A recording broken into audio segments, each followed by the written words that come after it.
So the goal of the game, as it is a brawler, is to defeat your opponent. So what you want to do is try anything crazy that you can to beat your opponent. You know, you can use rocket launchers, use swords, use your fists, foot, whatever you can, just to beat your opponent and come out on top. What kind of things did you have to consider in choosing fighting styles for each of these characters? Ooh, that's a good one. So Omar Ken, our creative director, and a lot of our combat designers sat down and tried to figure out what's the best way to show each of the different characters from all the different PlayStation characters, and try to figure out what's the best way that we can show their combat abilities, their different IPs, their backgrounds, that sort of stuff. And so what they did is they sat down in a room and they just started putting up on the board, what would you want Fast Princess to do? What could she do that she doesn't do in her game? What could we do with Kratos? What could we do with Colonel Raddick? And from that, it's just brainstorming, going back and forth, throwing out bad ideas, keeping good ideas, and just putting everything together. And all of a sudden we came out with this great fighter, great brawler. So. And it's interesting because you've kind of retained the story for each character in terms of choosing their attacks and how they go about doing things. Can you tell me a little bit about that in terms of taking a look at, say, an example character and showing how you kind of stay true to their world? So Colonel Raddick was going to be the first character we looked at that we said he's going to be a range fighter, because staying true to the Killzone franchise, it's very much a first-person shooter and doing with all different weapons. And so to come up with a shooter aspect to him, being able to use his guns, his sniper rifles, and that sort of stuff in a brawler, it's not the first thing that comes to mind. And so we wanted to keep him as a long-range fighter, and he does have some up-close moves. He has some stealth moves where he grabs the character, goes behind them, and does a different move. But for the most part, it's keeping him at range, keeping him with his sniper rifles, with his flamethrowers and that sort of stuff, and just kind of keep him glued to that Killzone franchise. So. Now, it's a very fast-paced game, so you've got a lot of action that's whipping by. It's almost kind of chaotic. How do you give a game like this direction? Because clearly, if it's just about mashing buttons and hitting people, it gets boring after a while. So the big thing is, once again, going back to the combat design, is once we get all the moves in, is trying to figure out, okay, is it too chaotic? Can you come up with a strategy as you're fighting? And I think what most people will find when they first get into the game is just press buttons, let's just see what we can do, what kind of craziness comes up. And as you play it 2, 3, 4 times, you start realizing, oh wait, this move throws a character up. Maybe I can follow up with another move, and try to come up with that balance of coming up with combos.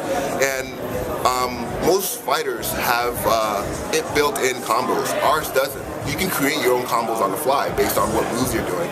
And I think that's one of the great aspects of having this 4-player brawler, is that you can try coming up with a combo, but what happens if somebody else comes in and interrupts that combo? And to be able to quick think, create your own combos, and then balance all the fighting aspects and your damage, you can figure out, hey, this character's now my favorite character because he plays to my style of fighting. And that's what we did. Do you consider this a party game? We consider this a party game, a fighting game. A lot of our guys are very much into the whole fighting genre. They go into tournaments, and some of them are ranked players. So we wanted to make sure that it's a party game, because I'm more of the party guy. I want to come, my friends come over and play this game. And then we have some of the guys that are like, very much, I got to come up with combos and, the strategy behind the game. And so we want it to be both, so. Cool.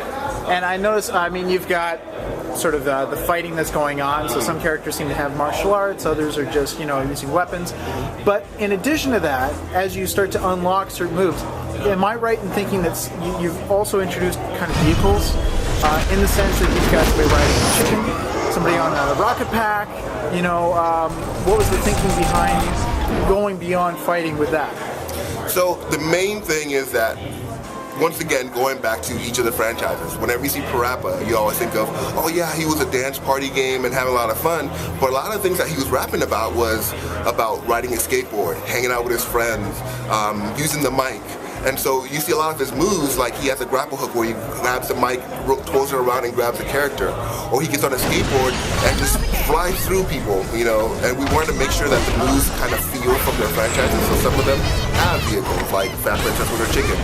She does that in her game and she rides it around. And so we wanted to keep that involved in the fighting aspect too. Do you consider this a spectator sport?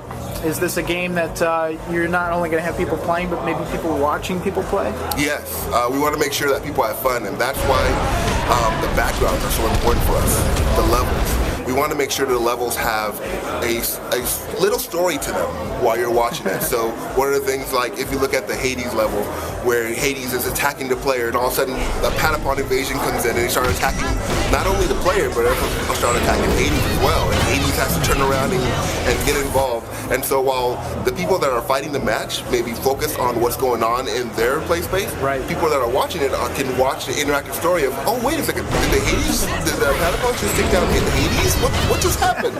And so we wanted to keep that spectator part of it involved as well. And how do you take a game that revolves around frenetic fighting and sort of make sure that it includes the younger audience that's out there?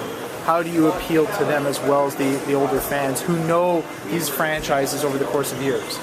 So one of the things that we looked at, we have so many PlayStation characters and IPs and that sort of thing, and we want to pick a huge selection of characters from the past that, you know, those that play PlayStation 1 can identify, and then characters from the present, you know, like God of War, Kratos, and that sort of franchise. And then you have that Princess, who just had her game a year ago. Yeah. And then we have a character like Parappa. That some people will say, is that an obscure character? But some fans are like, oh yeah, Parappa, that's such a great franchise, and we had so much fun during the PlayStation era. And the thing that appeals about Parappa too is that kids look at it like, oh, he looks kind of cool. He looks like he's having fun. And so we want to make sure that the game has those characters that are very appealing to kids. We have some of our more realistic characters with some of our very comical looking characters. And then the gameplay. We want to make sure the gameplay is easy to pick up.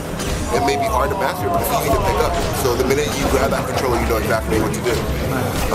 And that's something that we want to instill in our game and, you know, have fans just enjoy the game while they're playing it.